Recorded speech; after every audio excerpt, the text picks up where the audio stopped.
A movie that I'd like to recommend is not a classic. It's not an old film. It's a movie that I saw a couple of years back when I was finishing writing Kapoor and Sons, and it changed my take on how I wanted to approach performances. It's called Drinking Buddies. It's by a director called Joe Swanberg, who's one of the guys who initiated the whole mumblecore filmmaking in America. It's a modern take on male-female relations, but it's not a romantic comedy.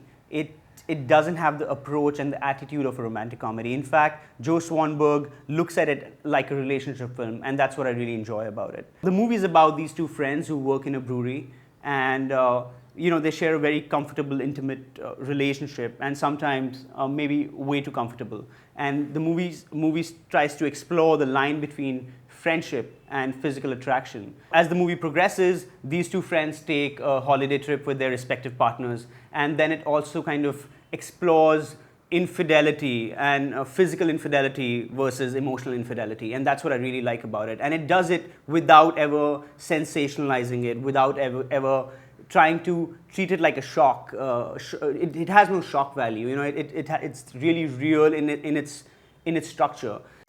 When it comes to weddings, you want something that you know most people are gonna like. Gets everyone sufficiently drunk, no fights between the families. Can I see the ring? Oh my God. What? Wow, that's beautiful. That's great. What'd you do wrong? I think it's a very unconventional screenplay. It's a very non-plotty screenplay, and that's what I really like. Sometimes it's not about twists and turns. It's about internal conflict. It's about what these characters are feeling. It's like the movies from the 70s of Paul Mazursky and Hal Ashby, which are small, intimate, personal films. They never really had the entire script. They only had a script outline. And the actors would come together, discuss the scene, and then they'll go and act. So the performances kind of feel so improvised and so real that it was really an eye-opener in terms of how a scene can play out. That's what I do. Impressive. Hey, is your lady in Mexico? Costa Rica. Costa Rica? Different. Is she? Well, same. Sort of. You running a dinner with me? interchangeable. Dinner? Tonight?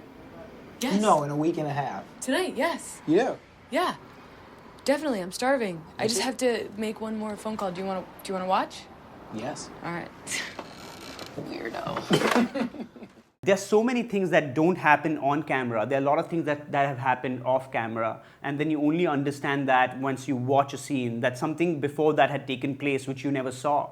And for me, that's a really interesting cinematic device. The cameraman, Ben Richardson, and his photography makes the film have this handmade quality, and that's what I really like. In a time where people are mostly shooting these edgy films, and it's about scale and it's about making shots look good. Ben Richardson has this very intimate and personal way of shooting a film. That's another thing that I really kind of borrowed from Drinking Buddies when I was shooting Kapoor and Sons, is that whole intimate, personal style of filmmaking, where there are no big shots. It's about being with these people. There are times when there are camera shadows on the actors, and he doesn't care about it. It reminds me of like John Cassavetes' films, where you saw a boom come into the frame and then go out, but it doesn't matter because it's not about that. It's about performances. It's about story. Hey babe, if we want to get married, Which we do. I would love to reopen the floor for that conversation. I don't think that this is working, and I think 8 months is enough time to know whether something's gonna work. There's a scene where Anna Kendrick and Roy Livingston are out on a hike, and Jake Johnson and Olivia Wilde are sitting outside their getaway house. And it's just a moment amongst two friends, they're sitting and having making a sandwich and eating a sandwich. And it's as simple as that, but it is it's so real that you can't help but connect with it. The friendship seems so real, the relationship seems so real. It feels so unrehearsed. Oh no, don't do that. Don't do that. We're even. Yeah. All right. We're even. Okay. Allow the moment to be even.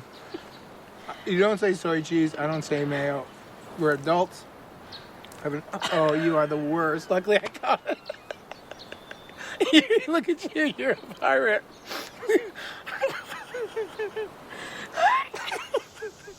I have recommended this movie before, and I've had people tell me that they didn't enjoy it.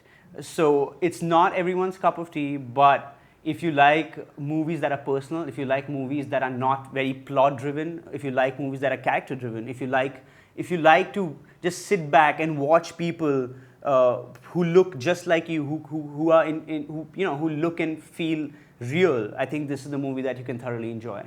If you enjoyed this recommendation and you'd like more recommendation like this, please click the button below and subscribe to Film Companion.